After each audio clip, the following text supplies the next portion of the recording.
Welcome to Bona Fide Dialogues with Christina Kueppers.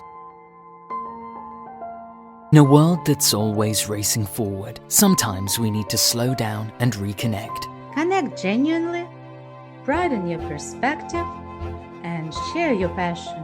That's why we bring you Bona Fide Dialogues with Christina Kueppers. Gini Graham Scott, Ph.D., J.D., is a nationally known writer, consultant, speaker, and seminar leader specializing in business and work relationships, professional and personal development, social trends, science, and crime. She has published over 50 books with major publishers and 200 books through her company, Changemakers Publishing. Her latest books include Scams in the Digital Age, Success in Finding Funds for Your Film, Ghost Story, How to Find and Work with a Good Ghostwriter, The Big Con, I Was Scammed, and Turn Your Book or Script into a Film. Some other recent books are The New American Middle Ages and What Type of Dog Are You? She writes children's picture books too, and has published over 24 picture books. Her most recent ones include A Magical Journey Through the Night, The Dragon Who Wanted to Be a Turtle, The Upside Down Day, and The Jungle in the Basement. She also works with clients as a ghostwriter, primarily for memoirs, self-help, business books, and film scripts. Her website for ghostwriting is ghostwritinggurus.com. She has licensed several dozen books for foreign sales and has received national media exposure for her books. In addition, she writes film scripts and has produced 18 feature films, documentaries, and film and TV series. Her films are showcased at changemakersproductionsfilms.com. Her latest films in distribution are AI Evolution, Conned, A True Story, and Con Artists Unveiled, which have been released by Gravitas Ventures, and When Good Relationships Go Bad, Surviving Change, and Finding Happiness with Adler Associates Entertainment. Conned is based on the book The Big Con, while Con Artists Unveiled is based on the book I Was Scammed. Her videos are featured on YouTube at Changemakers Films and on Changemakers Publishing. About 150 recorded songs are featured on YouTube at Changemakers Music. She received her Ph.D. in sociology from the University of California, Berkeley, her J.D. from the University of San Francisco Law School, and 5 M.A.s from Cal State University, East Bay. I'm so glad we finally connected after so many years. I'm very excited that you're joining my video podcast. I have 1,000 questions for you. So glad to be here. Wonderful. Thank you so much. You're one of the most creative people I know. Does your creativity have its roots in your childhood? Like when I was 6 years old, I had an early experience of being an entrepreneur. And I had been collecting these worms from acorns. And so I tried to sell them. And I had a little stand in front of our apartment building where I was selling worms. But I also said, for each worm you get a comic book. Well, people like the comic books better than the worms. So that was sort of my first marketing research experience. That's amazing. I'm looking at the level of creativity you have, and it's really connected to curiosity, right? Because your interests are so different. You're interested in so many different things. Are you trying to I think that also comes from childhood too, because I started, after you asked the question, I started thinking back. And I also remember my parents signed me up for all these different programs. I mean, I would take arts, I would take dancing, I would take this and the other thing. So it's like I never could decide what I wanted to do. So I ended up sort of doing almost everything. And I remember in art school, we went to a place in New York. We lived in Queens at the time and moved into Manhattan. And I took this art class. And the feedback they got was that I did more illustrations and drawings than anybody else in the class. So I always did a lot of things very quickly, and rather than sort of spending a lot of time on one thing. So I did that. And then also in college, I remember not being able to make a choice about what I wanted to do. And I remember I would go to the guidance counselor, and I would say, "Oh, no, I never decided on my major." And she would say, "Wonderful." And they never remembered me. And so each time I went there, I would say, I have a different major. And so this went on and on, for and trying to decide what I wanted to do. And so one of the reasons I became a writer is because I could choose lots of different things rather than sticking into one thing. But I did have experience in market research. I worked at a hobby industry association.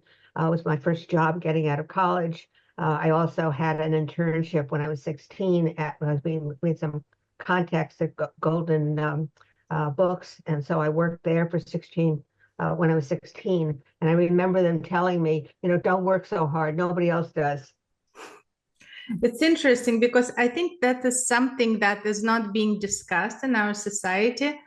Then kids are little, we usually ask them, what do you want to do? Who do you want to be? Do you want to become a firefighter, or do you want to be a doctor?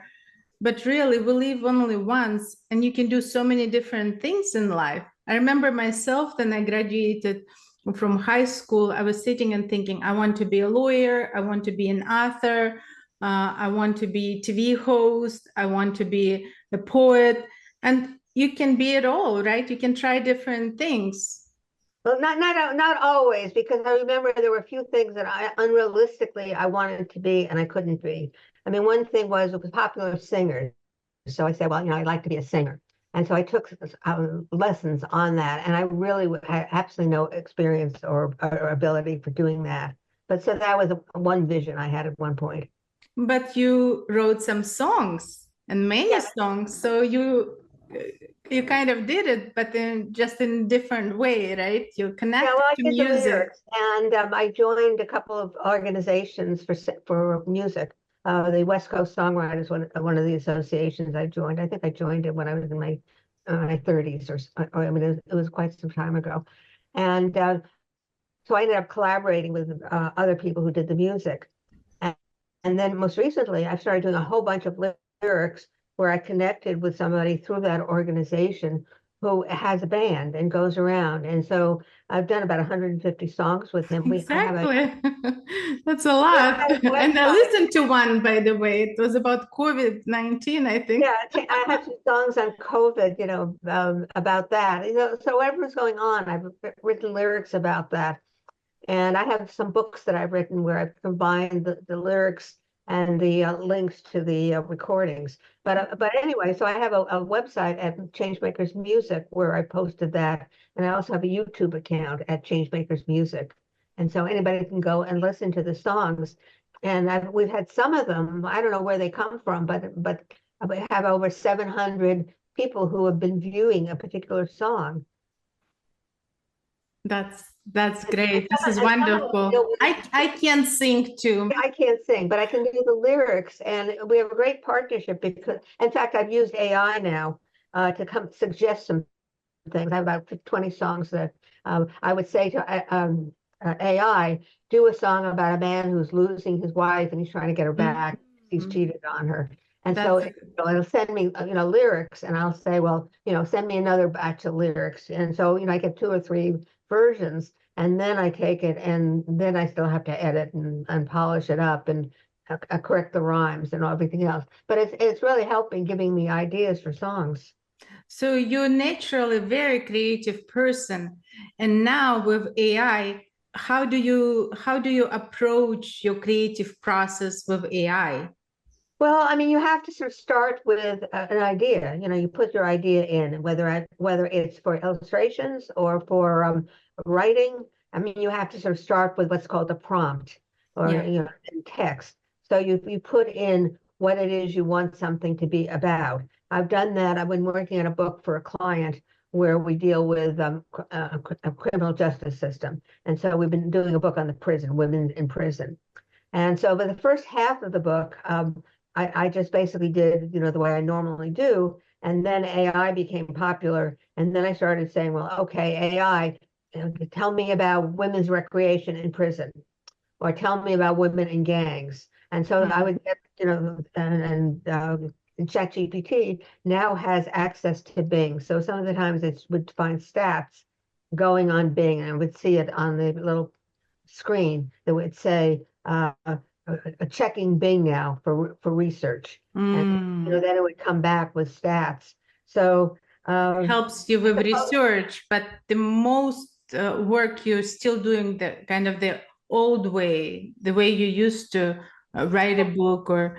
Well, some of it. I mean, it depends. It depends on the project. So, I mean, it's only recently, in the last year, that I've really been able to do this because of ChatGPT. It came out in November 2022. Actually, AI has been around for a long time, but they didn't call it that. You know, they use it on Siri or various equipment that they use for aerial surveillance and for identifying people. I mean, they didn't call it that then. Absolutely. We had it for a long time, but it became more useful in the last year and a half, I think. Yeah, I mean, more that's popular among people. Exactly. So anyway, once it came out, I was one of the first people to start using it. Back when it was originally ChatGPT, then it became ChatGPT-4, then 4.0. And so I used it before then. The same thing with the art illustrations. The first ones were Dolly, Midjourney, and Stable Diffusion. So I signed up for those programs, and then there were those add-on programs. So now I use Night Cafe mostly because they built on the platforms of Stable Diffusion and Dolly their own system. So rather than my writing in all these illustration ideas, you know, they have prompts, like they have about 40 different prompts for if you want oil painting look, if you want photographic look, if you want hyper realistic, and so on. So I can choose different styles, you know, and so it's easy to do rather than putting my own styles in. But I could also still put my own styles in. So I use that platform. No, that's wonderful. But I just wanted to remind everyone that you wrote so many books.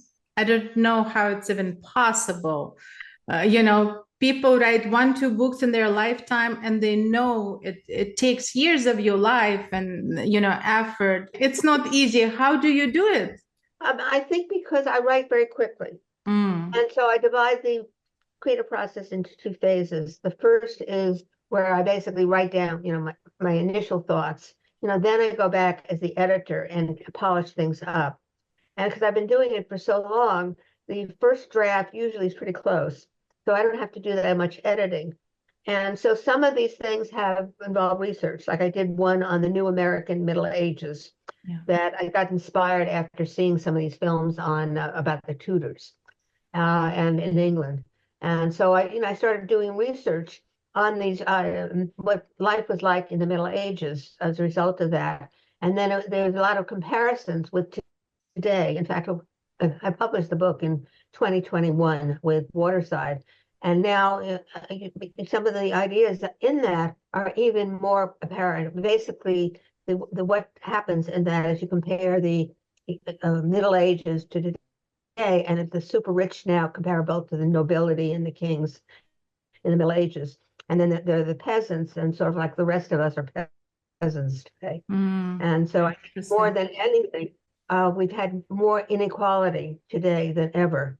The rich, much richer. The taxes are favoring them. I mean, you know, they already have billions of dollars. Why get another tax break? Why not give it to poor people who are struggling and you know, they can't find jobs and they can't get you know, food and so on. I mean, why not provide them with a little bit more money instead of the rich getting more that they just put in stocks and they just increase it? So based on that historical comparison, where are we heading now then? Well, what's happening as a result of this in the Middle Ages, in the 1500s, there were some revolutions, peasant revolutions, and so on. And I think, you know, we're kind of getting to that point where unless we do something and people who have nothing to lose, you know, are going to start rebelling. I mean, we already have a very fractured society, which is very much like in the Middle Ages, where you have, you know, all the poor people, the peasants. You have a little bit of a middle class, but it's mostly driven by the peasants and the landowners. And so, you know, now the people are sort of struggling. And I think you're going to see more of that. I mean, you look around the world and there are all these rebellions going on and people starving and people moving. And I mean, it's just, crazy life. So I'm planning to not republish it again, but start re-promoting that book again, even though it was out a couple of years ago, because it's even more applicable today. And then with the elections now, I mean, there's so much hostility in the world, and it's very difficult to work together. Yeah, I'll make sure to read that book. Yeah, very, very interesting. I have one of your books, this one. Oh, that was a long time ago. I read this one. So I went to a lot of shamanic communities. I'm not sure whether they exist or not. It's been a while since I've been active in some of those things.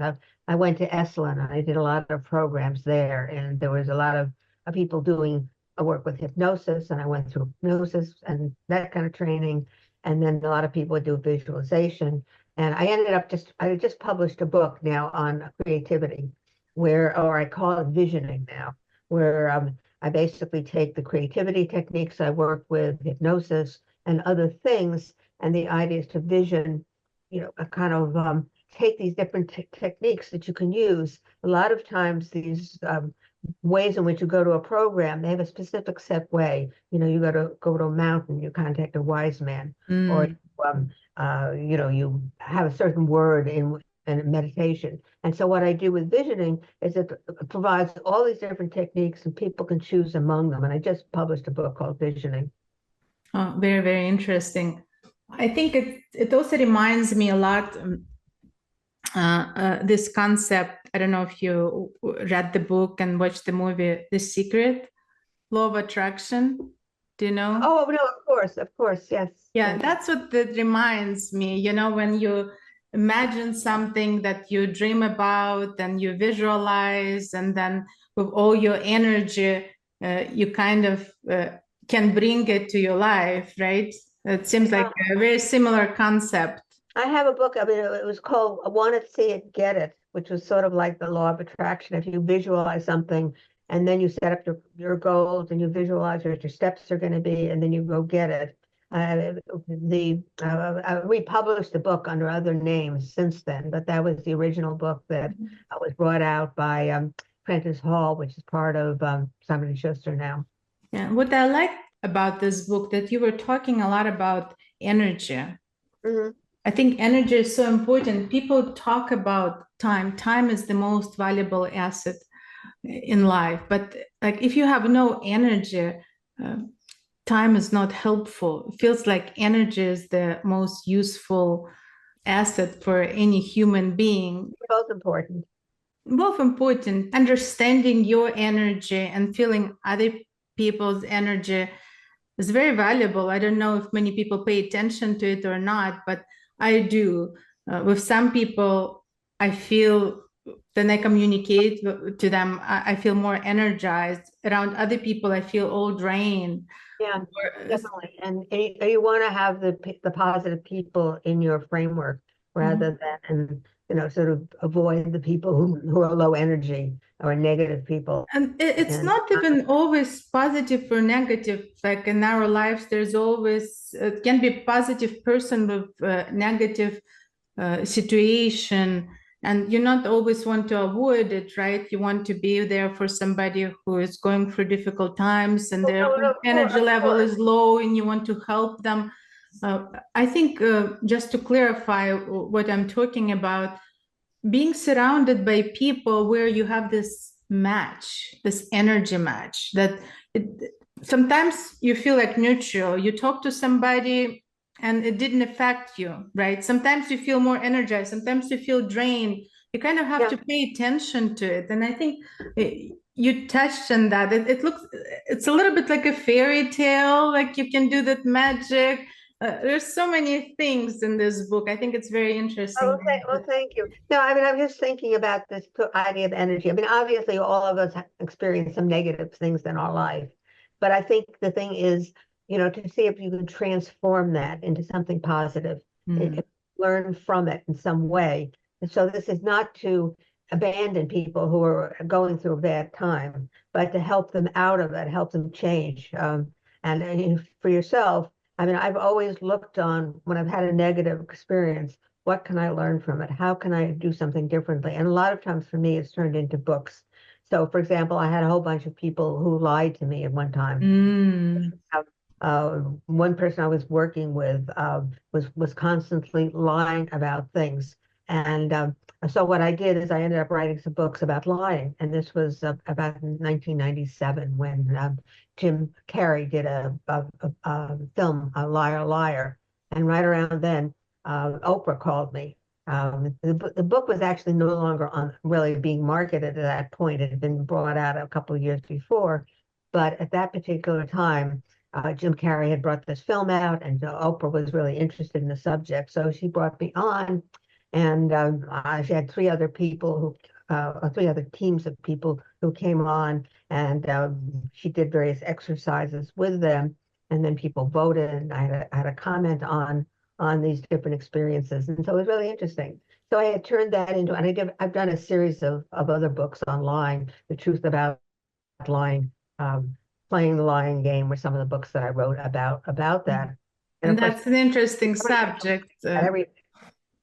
Yeah, sometimes it's not even easy to determine if someone is lying or not. Maybe people are lying around you and you're not even aware of it, you know? I know. But you look for discrepancies, you look for body language. There are other ways in which you can tell. And I mean, that's one of the ways in which people are scamming people today. I've done some things on scamming, and that was another example where I would turn a negative positive. Somebody pretended to be a PayPal representative, and I ended up writing a book about Scam Story. And so he sort of, at first I thought he was real because I had, by mistakenly calling the number in the email, I had checked out PayPal to see that I didn't owe this money. And I don't know, I mean, I stupidly called this number in the email. And so it was connected with somebody who was a scammer who pretended to be a representative, and they were going to help me get my money back. And I had, after a while, I suddenly realized as they were sort of leading me to, I was supposed to buy all these gift cards, for them. And so instead of going there, I went to my bank and reported it, and they basically stopped to change my accounts. So I didn't lose any money, but you wrote the book so you could help other people to be able to recognize it. And these have turned into films too, because I wrote several books about scams. The Scam Story was one of them, and another one was The Big Con, where I discovered that a ghostwriting service that I was working with was scamming people by I was writing legitimate material to help them with the kind of material they needed to sell their script. But what they did is they created a phony executive from New Line, and they from other companies. And so if people would think that they had this offer for an $80,000 deal if they just got these materials together. And so, suddenly I discovered that when one person had trouble paying them because the payment processing companies thought they were involved in fraudulent activity, so that some of the payment companies wouldn't take their money. And so they wanted me to take the person's money and then send them like 70% of it. And I said, well, I'm not going to do that because that's like money laundering. I mean, it's 25%, 30% would be a commission, but beyond that, it's not right. And so I ended up speaking to her, and that's when I discovered the scam or what they were doing. And so then I contacted about another dozen people I'd worked for, discovered they had been scammed, and we ended up doing a film based on their stories. It was called. And you have law degree too, so it's easier for you to recognize all this. Yeah. So situations. It's called On the True Story, and it's out on Amazon as a film. Can we talk a little bit about ghostwriting? To me, it's such a strange concept because when you think about it, if you're in school, in high school, or even in college, you can't hire somebody to write work for you, right? And say, I wrote it and just pay money. So it doesn't seem right. It's unethical. Why later on, if somebody wants to write a book, they can hire somebody to write a book and then put their name on the book. Can you just explain the process and prove me wrong? But it doesn't seem right to me.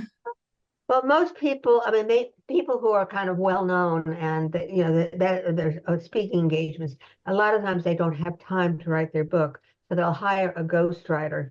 And the ghostwriters, usually their name isn't known. There are some ghostwriters whose names do get known, or they get. Why don't they add it as a co-writer, you know, at least to put their name to give them credit for this hard work, because it's a really hard work to write a book. It doesn't seem right to me. I don't know. I mean, so maybe I'm wrong, but I mean, maybe ethically it's not appropriate, but people, you know, famous people tend not to write their own that's book. what everyone does nowadays, right? I'm like, when did they write this book? It just But the thing is, you talk to the ghostwriter, they interview you, you get notes from them. yeah. You get if they've done articles, if they have journals, whatever. I mean, you ghostwriting. I'm doing a family history somebody. Yeah. Right now, and he gave me like this huge box, and it was like, you know, it's a lot of research, a lot of work, putting it all together, writing. Yeah, it's a lot of work. I would have it illegal just to have ghostwriting. I would say put the person who actually put so much work, if it's more than 50%, has to be on the book, like a co-author.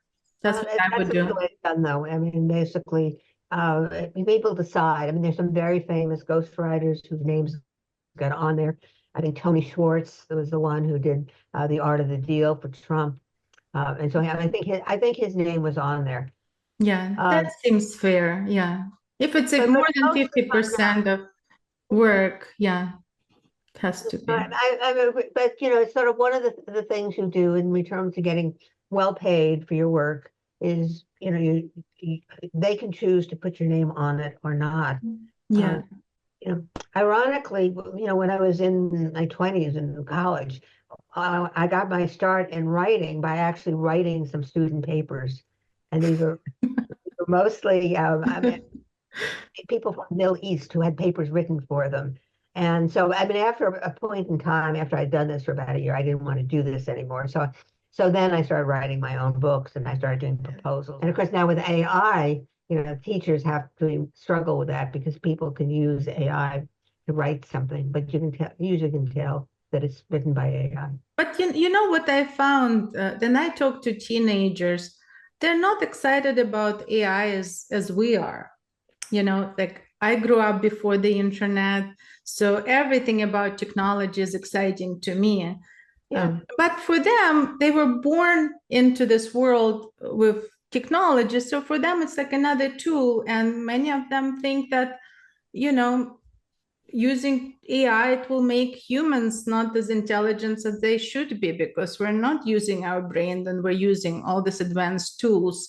And surprisingly, they think they can write better than AI can. And you can actually recognize that AI writing, unless you edit it, right? Many kids and young adults don't really use it, even though it's available to them, because it's just one of the tools. Because I mean, I know teachers have had a problem with it, and they now plagiarism checkers can tell if it's, you know, they have about an 80% chance of identifying something from AI. So I'm not sure, you know, maybe some teenagers use it, maybe some don't. I'm not sure about the stats on that right now. But that's my experience talking to teenagers. My two kids are teenagers. They don't use social media. They don't care about AI. You know, I don't know. I mean, maybe there's some teenagers who feel that way, but it just seems like social media has sort of taken over our world, and so much is on the social media. The social media influencers have become very important. And that's, you know, true, but again, yeah, it's not for everyone. You can see a lot of, like, for example, my dad, he watches some videos on TikTok sometimes, but my kids don't. They're teenagers. It's like, you know, I think we're older and we're really excited about technology and all the opportunities and the fact that you can connect and share information online. I think it's more exciting to us than younger kids, but that's my experience. Yeah, I think it really depends because TikTok, I mean, initially started out for younger people, and now, you know, it's broadened and it's the most popular thing. And there's all this controversy about whether TikTok is sharing our secrets with the Chinese. So I don't know. I mean, it seems like I think there are 170 million users of TikTok in the United States. I mean, There's some good things on TikTok. Yes, there's some bad things, but it's all about, again, technology can be used to moderate bad content. I haven't used TikTok. I mean, people have warned me about it because of the thefts of written materials on TikTok. And so a lot of writers are a little wary about using TikTok, and also it's a short form. And I do longer videos, which I'm still active on Facebook and LinkedIn. And at one time I still have an Instagram account, but though I don't use it that much. But I'm mainly on Facebook right now. Yeah, I think LinkedIn is a good platform, but they need a good competitor. Yeah. Maybe there should be a new platform where it's not solely professional, but it would show you as an individual with all your interests, where you can have like multiple connected accounts. For example, I work in the legal field, but I also have my podcast, and I also write books, and I can have the separate profiles, and they can be connected, and people, hiring managers, they can see the whole picture, who you are as a person. Because what I found then I was working at the law firm doing contract work, and at one of the holiday parties, every time then attorneys would introduce me to their spouses, they would say, "Oh, this is Christina, she works with us on this case, but she writes children's books." So they were more excited about the part, more like about creative part. You know, you think that we try sometimes to keep something, you know, our hobbies or our other interests outside of this professional world, but it shouldn't be this way. I think we should extend our personalities and be open about it. I think you can still do that on Facebook. I have read that sort of the younger generation is tending to avoid Facebook now, and that go on to TikTok and other platforms, Instagram maybe. But anyway, I started on Facebook, and so I have multiple groups that show different things. I have a group that I set up for AI, the AI revolution, and writing, arts and music, and business rather. And so I set that up. At one point, I had several Facebook groups that got taken over by scammers, and I ended up writing a book about that, of course. But anyway, I changed the group, and then I had a funny thing that happened. I had a group that sort of started off as scams, cons, and hoaxes, and or scams, cons, and frauds. And then my Facebook page was taken over, and I suddenly lost that account. And then a funny thing happened about 4 months later. Facebook has this program where if somebody isn't active on their account, they will go in and find somebody in the group to sort of take it over. And so one of the scammers, people who got scammed, who was on the platform, ended up becoming the administrator after the scammers basically stopped doing anything with it. One reason scammers can take these platforms over is there's a whole market to resell Facebook accounts that have been hacked, but somebody else can buy it. And I have a book about that too. But anyway, I never even heard about this. Very interesting. Yeah. So then what happened then is the person who took the account over, a guy in Italy who was scammed. I realized that this, suddenly my account, I had written it right after it was hacked. I had written a note to the effect on Facebook. I said, my Facebook group I hacked. Here's the new account. Well, so that was pending for like 4 months because the scammer obviously didn't want anybody to know that. And so then it was inactive. He took it over, and all of a sudden my account became active, and I started communicating with him privately. And so I ended up talking about what happened. He made me an administrator, and now he's inactive. So in a sense, I got my group back. Okay, But that's good. But what an experience. it's almost everybody signing into the group is trying to help you recover your money or refer you to somebody who will do that. And those are all scams. So the group itself is not terribly valuable because before I lost my Your group, scams group got scammed. yeah, it's mostly scammers who joined this group. And so even before I lost the group, it was suddenly becoming a group of scammers. And now that I got it back, it's still that way. So it seems to be growing, but I just post articles, and I don't really accept people who are posting these notices. I just block them. I even say that I'm going to block them, and they still come, and they don't bother to read anything. So you graduated from the University of San Francisco School of Law. Why did you decide to get your law degree? Interesting. Oh, I wanted to write books about law. I had an idea for a book about contracts after I had some problems with contracts with some company. And so anyway, because I didn't have a law degree, people, didn't want to publish any books by me. So I went to law school mainly for that. I was especially interested in the litigation and the criminal justice law. So, and then I interned with the U.S. Attorney's Office and the San Francisco DA's office. And so that was really interesting. But you didn't want to practice law? No. Kind of pursue legal career? I mainly just wanted to write about it. And so I wrote a book on collecting money. It was one of my popular books. Nolo Press published it. Then they did some revisions and so other people have revised it since then. But it was originally, how do you collect the money when people owe you? And I wrote several other books about that. Mainly when I went into multi-level marketing, there was a number of people doing workshops and seminars. This is back in the 80s. And we had gone through a recession at that time. And so suddenly a lot of people were starting these independent companies and with multi-level marketing. And that can also be a source of scams because people, have products that are really good and they're building up a downline, and you start getting all these people who sign in, and people pay money to sign in. And, suddenly, nobody's really making money from the organization, just the people who organized it. You have this investigative mind, interesting. But I wrote a book about multi-level marketing. And then several books got published. Warner Books published one of them. How do you make money in multi-level marketing? I don't remember exactly some of the titles from like 30 years ago. So how many books did you write?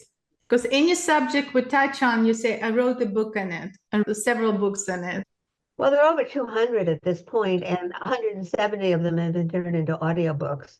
And all the books are basically ebooks as well. I can't even imagine how one person can write 200 books. And these are interesting, complex, with a lot of research books. I don't know. It's a miracle to me. I read books for Ghostwriter too, so there may be another 36 or so books that I've written, and then their book proposals and whatever. And some of them were self-published, and some of them were published with traditional publishing houses, right? Yeah, a few of them have been. I wrote one book with a doctor who specialized in terminal life care, and then that book was published by Roland Press. I'm trying to remember the name of it, but it was about his experiences in dealing with these patients who were terminal. And when I originally got the material, it was just this really boring thing about, well, this is how the person gets treated, and this is what's wrong with them. And I mean, it was just sort of like that kind of thing. And so what I did is I added in stories about the people who were affected. And he would give me more information, or I would build on composite stories, to make the book come alive. Of course, so people could connect and feel something, right? Because I can imagine those stories, probably very heart-touching stories. Yeah, no, it was really sad that, people would be in the last few months in hospice care or in terminal care. So you immerse yourself in this new subject and this new book, and you write nonstop, like 24/7. How do you work? Well, Can you tell us about your process, how you approach it? I mean, I know for people who are just starting to write, I mean, sometimes they need to have certain hours, they need to have certain training, they need to say, well, this is the time block I'm going to write in. And but I just find that because I've been doing it for so long that I can pretty much say, okay, I'm sitting down now, I'm going to write and just do it. And it doesn't really matter. Or I can interrupt. You're not waiting for this inspirational moment, no? Yeah, no, I don't really need that. People just, I can have interrupt, like for do this podcast, and then I go back to writing afterwards, or right before then, and it just varies. I find doing the Kind of a illustrations, lifestyle for you, right?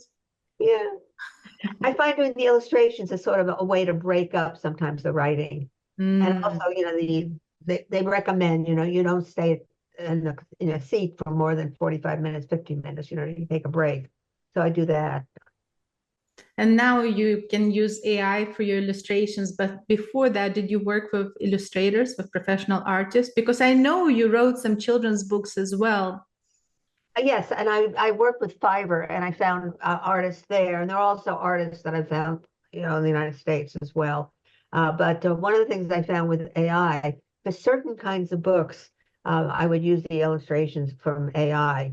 Now there are changes now that you can follow a character Yeah. and use on Mid-Journey. There's instructions on how you do that, where you put in an illustration as a guide, and you put another illustration as a guide for Use the same character. and then you basically can build on that. I took the course on it, but I haven't had time to use it yet.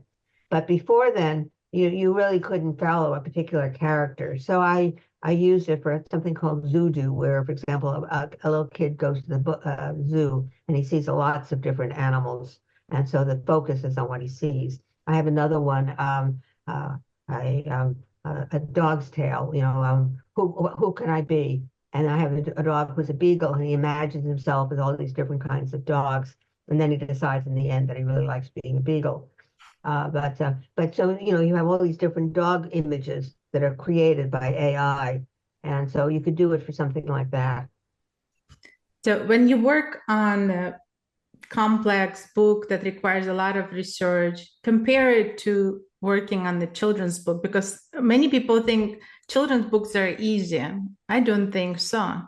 What do you think? Well, I don't know. I mean, for me, it takes me an hour or two to write a children's book, because today a picture book should be under 1,000 words, and preferably about 500 to 700 words. And so, I mean, within an hour, I can just sort of write that up. I've also put into AI, write me a children's book about such and such, and I've seen what they've come up with, and then I've adapted that. I've just done a couple that way. Make some changes to it, right? But they tend to be fairly dry and like a formula with AI, and so I haven't found it that useful in coming up with suggestions for kids' books. I found it's easier just coming up with my own thoughts, and then I just come up with some ideas and write them down, and then within an hour or two I've written the book, and then of course that has to be illustrated.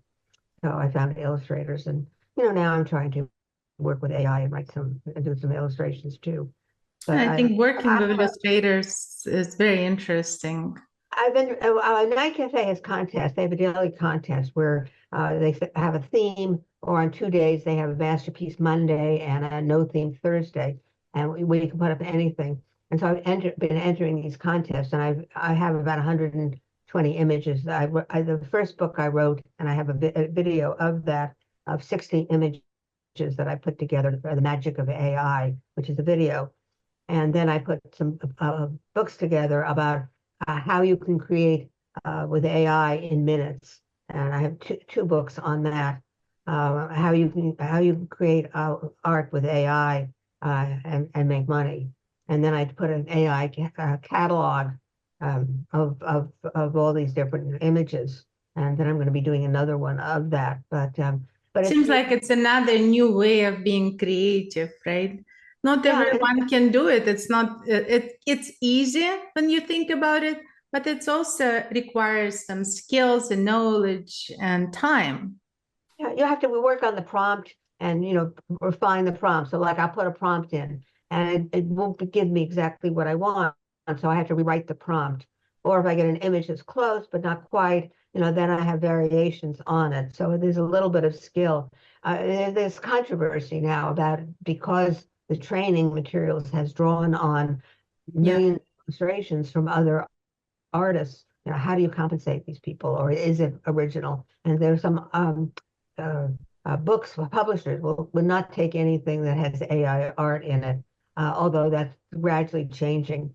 One of the things I also discovered, and I'm working with a partner now to try to create a AI art gallery, because there are no galleries that specialize in AI art in the United States. So you're starting it with your partner here in the Bay Area, or? Yeah, we're trying to create an AI gallery with specializes in AI art. And the idea for that came when I went to this gallery, the Danville Alamo Arts Group, and I submitted it. I had some books of images that I took in the Ukraine from 35 years ago, and they didn't accept those. And then I said, well, how about AI images? And I had already done about several hundred AI images. And they said, no, we will not take AI art. So that gave me the idea that, well, if galleries of traditional artists are not taking AI art, maybe there's a place for that. So I think that's a good idea. I think it's a great idea. I would yeah, love to go. When do you plan to implement it? well, we're hoping to have it started in September in Danville. The idea is to find some artists, and maybe you can put out the notice that we're looking for artists who would like to submit AI art. So we were looking for like 6 to 12 artists to start the gallery, plus my own art. And then there are a lot of AI artists on X, on Twitter. Oh, the thousands of them. And the group that I belong to. That's where you can advertise maybe your gallery. People are submitting artwork that's done with AI. Now, AI art, if you do it, you know what you're doing, it can take just minutes to create AI art, and then you get variations, and within 5 minutes I could have like 80 different versions of it and have to choose. So how would you decide which one to submit? Which one to accept? Sorry. I mean, I look at them myself and I say which in terms of the balance, the lighting, the expressions of the characters, other things that help me choose. And then I have an associate we do. Are they going to be printed out, or are you going to have like screens on the walls? And no, futuristic. The gallery, let me just try to backtrack. So anyway, the artists, there are about 4,000 to 7,000 people in this group submitting art. Midjourney has about 16,000 people who are submitting art. So there's a huge number of people doing AI art. And then there's some online galleries where people... online galleries, not actual... But no physical gallery right now in the United States, as far as I can tell, that's doing it. So what we would be doing differently is having both an online component, but highlighting the physical component where people, their frame, you take a visual picture, you blow it up, and I framed them. That, yeah. Danville had an arts festival, and I had 8 of my images. They paired us up with businesses, and so I had an exhibit of 8 of my art pieces that I had framed. So this is the idea that people would frame their art, show it in the gallery. People would come to the gallery. We'd have parties. We'd have music. Bands would I like that. Association. Let me know. Yeah, so anyone who listens to this, and it's live. Contact. I'm gonna stop by there, definitely. And so the idea is we would create this first gallery, show that it works, get financing, and other people who would like to take the concept in other cities and states around the country, and even nationally, and be part of a whole franchise system. So that's planned. So I'm working with a partner because I'm not the organizer. I don't really want to run this organization. I don't have time to do that. You have many other projects going on. What? You have many other projects you're working on simultaneously. You're writing books, you're making movies. Let's talk about your movies. Okay, well, some of those most recent movies are sort of related to books, or after we do the movie, I will turn that into a book as well. But some of the and you work with some very talented people, right, on creating those movies. And there's some of them are documentaries, some of them. What styles, what types of movies do you? A lot of the documentaries we started because of the pandemic.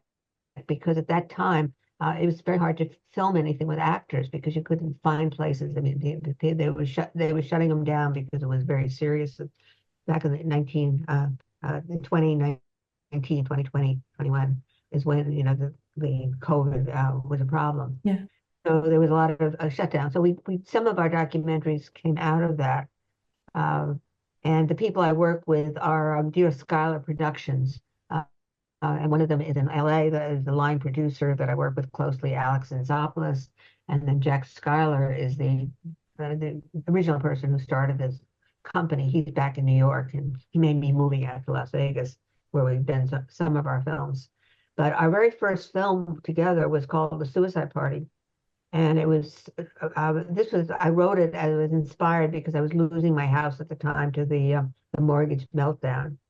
And so I was thinking of the idea of a person who's losing everything in his life because of the mortgage meltdown. And so he decides to have a suicide party, and if he gets enough money to save his house and get money to live, he'll live. And if not, he'll kill himself. So I wrote it really as a serious movie. And then they became interested in doing this topic. And the way in which I found them is I had this very crazy experience with this woman in LA. And well, I didn't know anything about LA, but I moved there for 2 years. And I lived in an apartment there. And the idea was to try to get into the film business and make connections. So I met this woman in a film funding conference. And she claimed to be, you know, very knowledgeable and was going to, you know, if I could come up with some money, make the film. And right around that time, I had sold a business that connected writers to publishers and agents and to the film industry.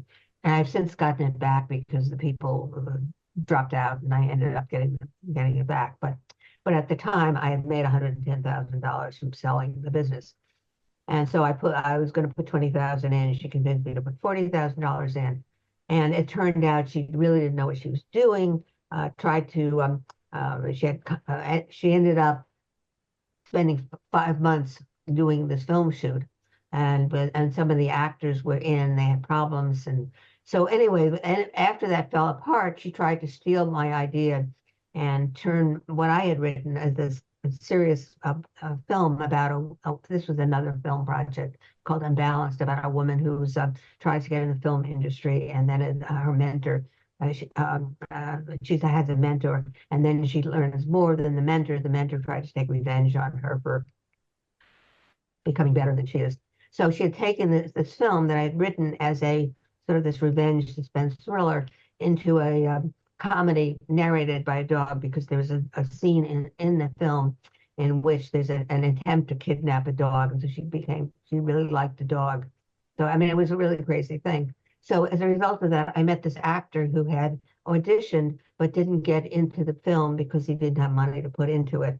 I mean, this could all be kind of like a film itself or series. It seems like it's all very crazy.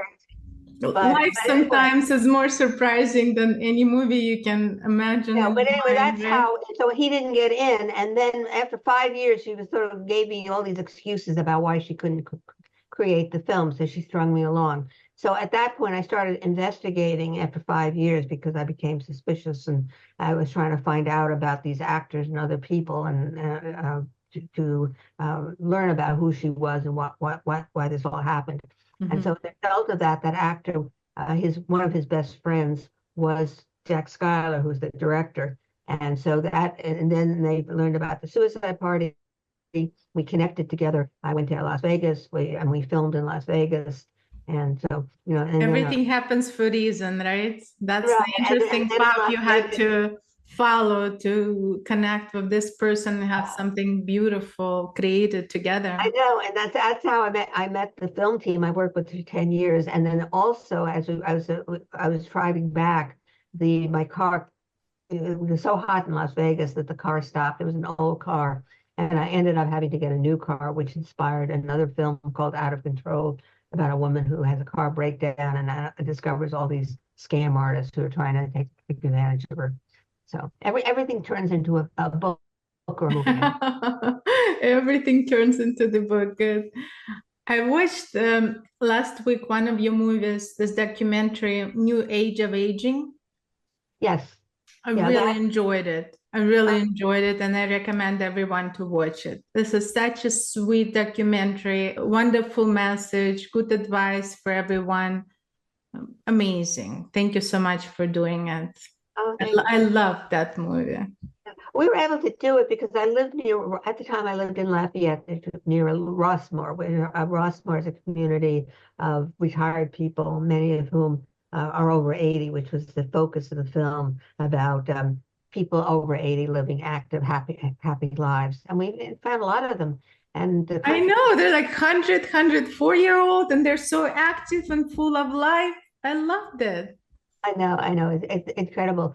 And you know, and some of them do reservoir walks, and then one of the people was doing astronomy. He has Yeah. in his backyard, so we interviewed him, and it was just fabulous. I mean, people just really got on board with that. And you know, I put out announcements in the Bay Area, and so we got a lot. Everyone looks for this secret of how to live long life, right? And it seems like the answer is simple, but not many people can follow it. Be connected to people, to other people. Be excited about something, you know, have some meaning in life. And exercise. Eat healthy, drink water, you know, it's simple things, but just eating well, sleeping well, be connected to your community, be excited about something, have some project you're working on, or something you do, something that you love, and it will add years to your life, right? Definitely. And you know, you read about some of these younger people who died, you know, in their 30s, 40s, 50s. And you know, they tend to have this very unhealthy lifestyle. You know, they tend to have drugs, drinking, you know, overeating. I mean, different things that, you know, obviously would. Yeah, obvious reasons. And everyone is looking for some secret of longevity. Yeah. There's a marathon runner at 96 that I mean, I follow some of these stories of some of these people who are, you know, standing out now. You know, we're all living longer and longer, healthier lives. So you stay connected with them? Oh yeah, no, I belong to a number of groups. I belong to some business communities, and they have networking events. So the in San Ramon and Danville are the two chambers that I belong to, I'm most active in. And then there's another group called the White Rabbit, and he has his own little networking events. And he has them in Danville and Concord, and you know, all over the Bay Area, the Contra Costa, Alameda County Bay Area. And so you know, I go to those events and you know, connect with people, and I have a database that I put together. You have such exciting life, but better than many people. I am active in this community. I'm attending this event. Yeah. This is the group I belong to. This, you know, I made this movie. I moved to that city. Very interesting life. I love it. And then all the online events that I go to. I mean, there are a lot of networking events. I belong to some writers groups online and some business connecting groups. Yeah, that's amazing. In this world, and people can work remotely, then you can attend any event virtually, right? You still want to be able to connect in real life. Some of these groups have national groups, so people can join anywhere. BNI, Business Networking International, I have something like, I don't know, 1,500 groups around the world. And so I belong to that group. And what they have is now hybrid groups, as well as in-person groups. And our hybrid group is 1 month, one meeting a month. We meet personally, and then the other ones are all on Zoom, which is a nice formula. I like that. And then there's an exchange club, which is part of a national network of people, and they have speakers who come in, usually that representing community or government. And one of the films that we did called on child abuse, called Abused, came out of going to one of those meetings. A woman was there talking about foster care, and about 70% of kids in foster care are abused. And then there was this popularity of child trafficking. There's a thing called the Sound of Freedom, which is all about child trafficking and you know, how to. It's a very serious issue. So as a result of hearing her speak, and I ended up putting together a documentary film on on child abuse, which on child trafficking and foster care. And we partnered with her to some extent, where she helped us find people in the foster care community who are part of the film. And so we filmed both in the Bay Area and in LA. And so it's just completely. And where do people can find your movies? Well, the abuse is not quite finished yet. We just finished editing it. So it's So still. when you have to find, then after we edit it, we find a distributor. So the most recent ones we did were the scam docs well, I told you about Con, a true story. We also did one where we interviewed people about how they scam people or how they avoid scams. We had some experts come in, and that one's called Con Artists Unveiled, and that just got released too. And then we have another one that just also got released called the AI Evolution. Very interesting. Is it still in production, or it's available? That one just got signed about 2 months ago, and it's basically interviewing people working with AI, and so that one just came out. We were going to call it the AI Revolution, but that name has been used so much that we ended up calling it AI Evolution.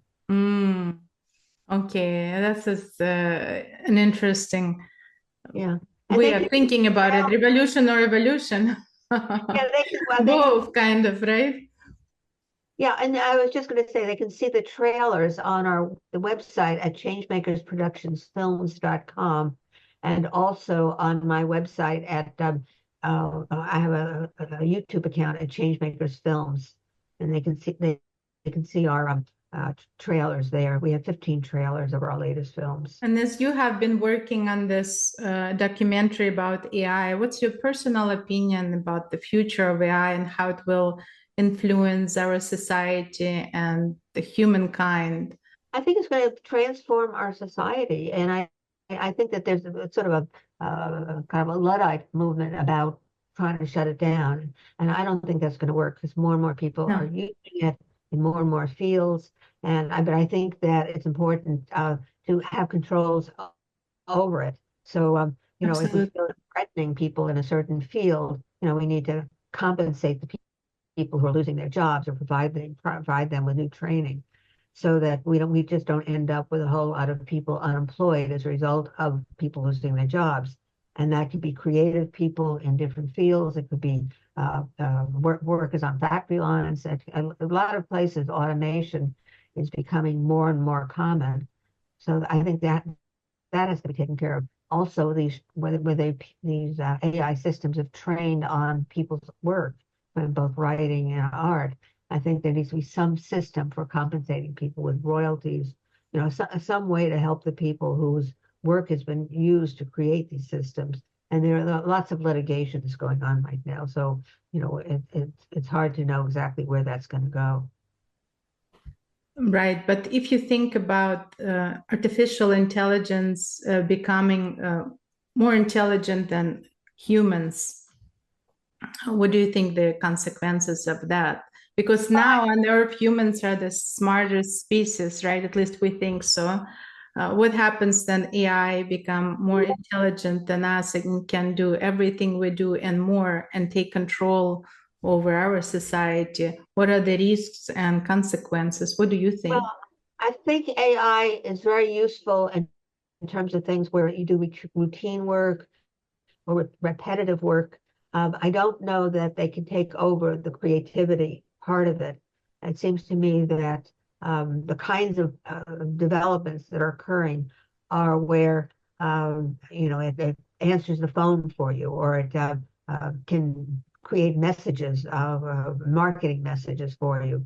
But I think in terms of writing about your experiences, unless AI is going to write about experiences as a robot, I don't know that AI can, suddenly recreate a human history of their growing up as a child and, all the things we've talked about. It sort of comes in and it does its thing in a certain limited area, but I don't know that it can have this whole comprehensive kind of growing up and more than human experience, multiple right? experiences in multiple areas and combine all of that together. You know, I mean, and more it's being able to do things. You know, you put it on a spaceship, or you can drive a car, and there's safety hazards that it can watch out for. But I still think, you know, you kind of need the humans to kind of supervise it for a little bit and make sure that it's on track. And I mean, there are ways of stopping it if it goes too far. I mean, I know that there are these doomsday scenarios of it destroying humanity. But I think at some point humans are going to sort of see, well, you know, we can use it for this, but not for that. And I think they're going to be controlled and they're In place, yes. Legal know, controls and the technical controls, both. yeah, but I think it definitely increases your creativity. Like, for example, where I've done these AI sections for a book, like on the prison system, it's I've done it in about a third of the time as it would be to do the original research, to write the first draft, to edit the draft. Whereas here, it basically puts together those early stages, so I have a draft. Can do it even faster. And so then I have to, but I have to edit the draft. Absolutely. Like that. And then I also am adding in real life experiences of people, or it might give me a composite of experiences of people that I can use, so I can use that as a story. Yeah, it sounds to me that you're seeing more positive side of artificial intelligence than negative. And if there are some dangerous aspects will come up later on, you think that humans will be able to regulate it and save the humanity, right? And that's my feeling. I mean, it's, you know, I think we're a few years away from that, but I know that personally, I'm more concerned about biotech industry than AI. I think there's so many eyes on AI now that it's being regulated now, you know, and everyone is realizing, oh, the danger, and people are taking steps like for safety. But biotech, biotech, it's just another area that we're not talking a lot about, and I think there's some danger in it as well. Yeah, and also I think there needs to be some control over these pharmaceutical devices that are created, because they're overcharging huge amounts that people can't afford, thousands of dollars for a prescription drug, for example. And I think there needs to be some limits on that, or some ways of protecting people so that they can access these drugs that people need to survive. Absolutely, absolutely. Yes, that area needs more attention. Book by Gini Graham Scott. What's your personality type? Using the dog type personality system for business and life success. I noticed that people tended to look like the dogs as a gift at That's true. a dog show. And so I got this idea. It was a book that was published originally by Random House called Do You Look Like Your Dog? And then I got rights back and I published it myself. And then after that, I noticed some personality types between people that would pick out dogs that had certain personality characteristics. So I ended up writing a series of books on what's your dog type, and it's currently being published by Waterside Productions. And so, but anyway, so that's something maybe to think about, is that you know, all the way in which we choose the dogs we take. Or I have another one, you know, what kind Do you have a dog? No. No. I know, I can't care for a dog. I mean, you know, really, every dog will take care of you. Yeah, I mean, people really have to be committed to do that. And I mean, I just don't have this kind of schedule or the time to really do that. So, but I love dogs. And so I ended up writing all these books about what kind of dog are you? Do you look like your dog?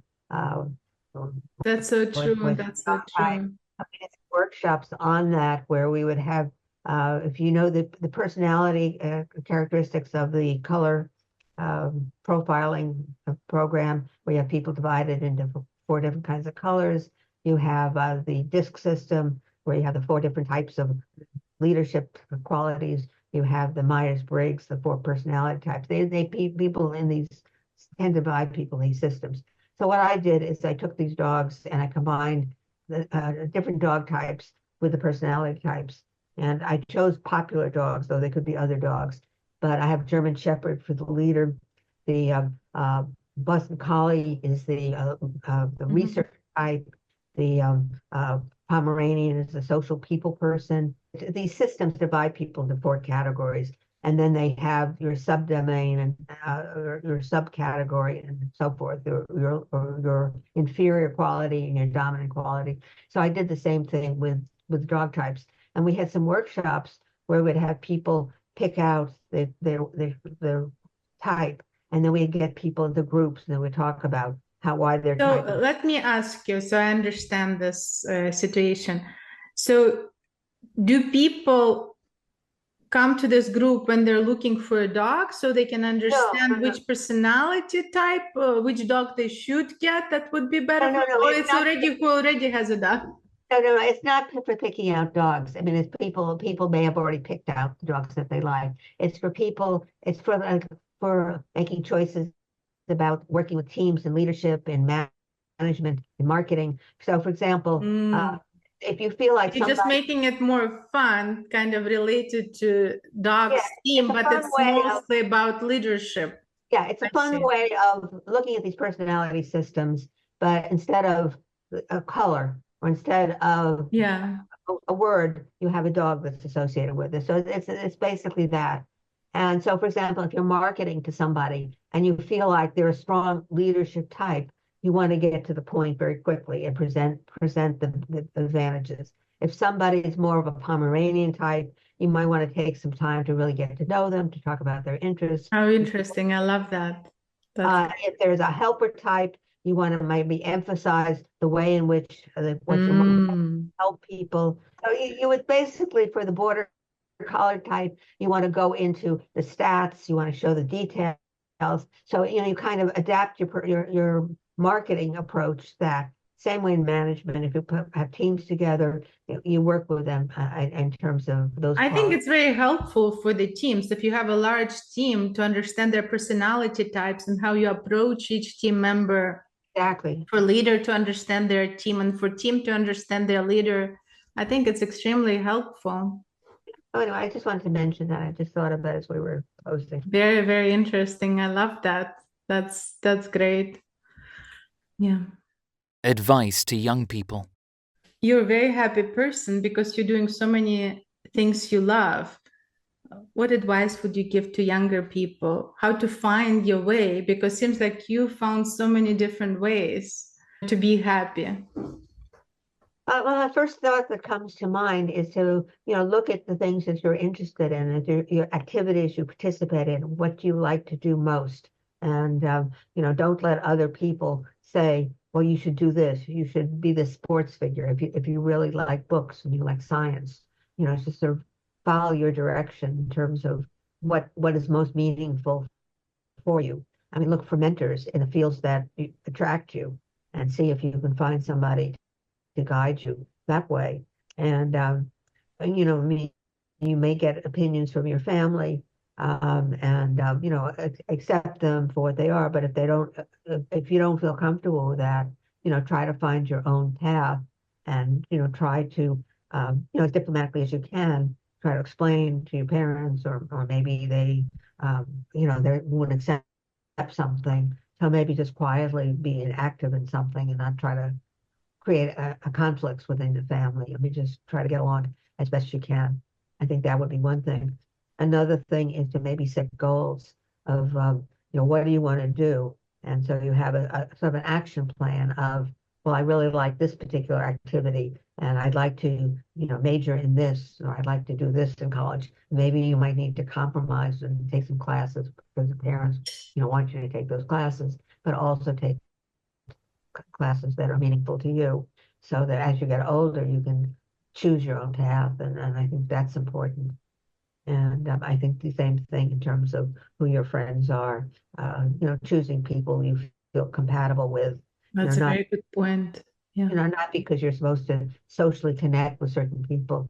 I mean, to try to outwardly, go along with things, but then also have your own plan, whether you can talk to a to people or not talk to people, just see who's receptive to you and sort of go with the people that are receptive, that are positive, and try to keep your distance from people who are negative, not let them influence you. I like that. And thank you very much. That's a great advice. And I like what you said, what you mentioned about mentors. I think it's very important. And I had some people who influenced me in my life and in career as well. And I think in this day and age, we have to rethink this idea of mentorship, because when we talk about mentorship, we always think about somebody who's older and very wise, and this person already knows what to do, and they can mentor you. But I think we have to have this reverse situation that we just discussed about society. Same thing with mentorship.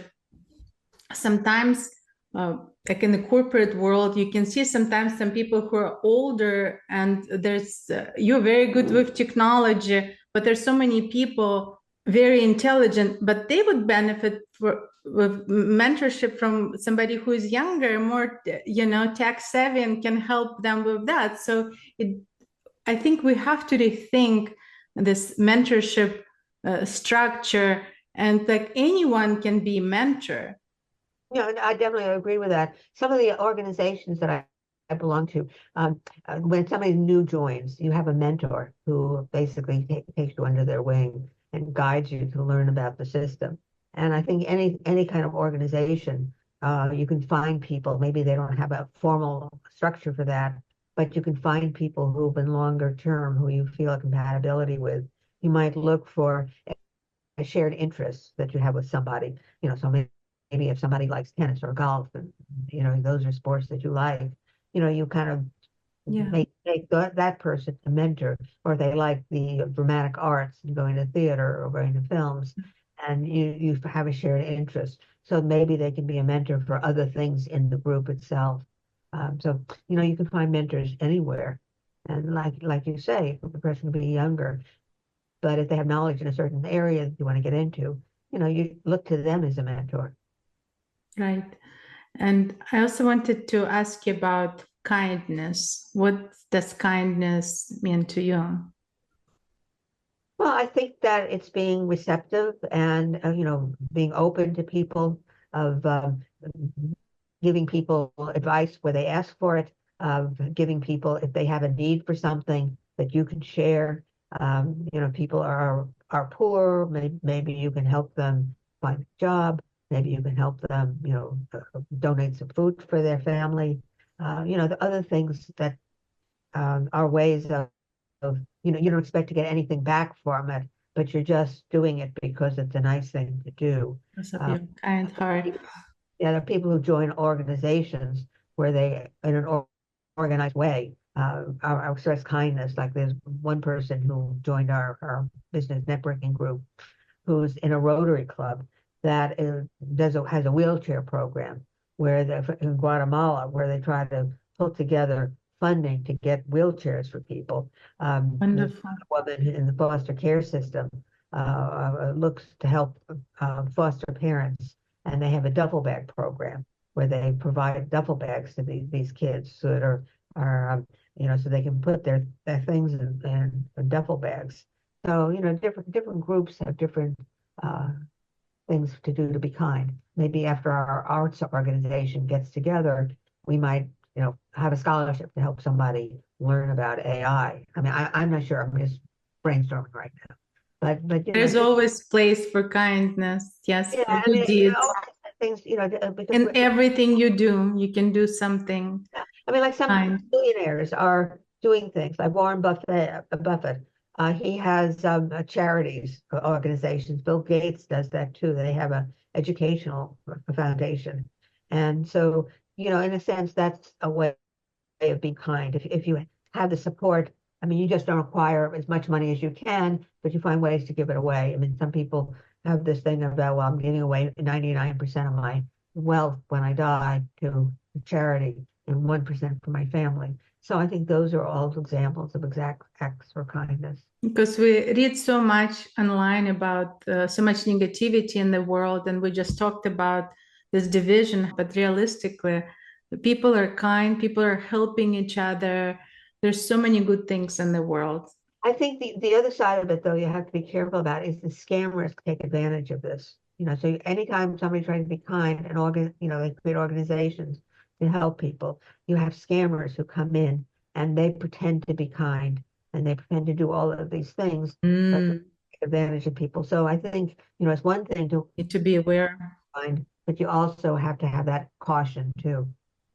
That's good. Read your books. Yeah, right. The latest one was Scams in a Digital Age. Was published, and That's that's relevant. the basis of the film we're doing on the next film we're doing on scams, which we're going to do in September. Very interesting. Thank you so much. Thank you so much for your time. Good talking to you. To learn more about Jeanie and her work, visit her website www.changemakerspublishingandwriting.com. To contact, see the address on screen or email changemakers@pacbell.net.